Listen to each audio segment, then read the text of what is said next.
ইয়ো ইয়ো দে দে দে।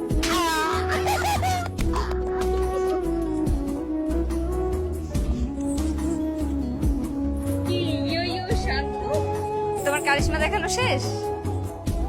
ইয়ো ইয়ো মানে বুঝছি, এইভাবে হবে না।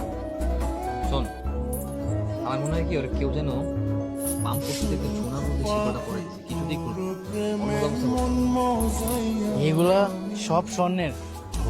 আমার আরোই যখন বিয়ে হবে তখন এই গহনাগুলো আমি আরোইকে উপহার দেবো।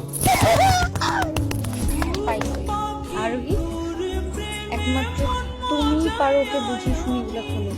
তুমি ওকে বলো যে তুমি আরোহী আর তোমার সাথে ওর বিয়ে ঠিক হচ্ছে। এখন তুমি এই স্বর্ণগুলো করতে চাও।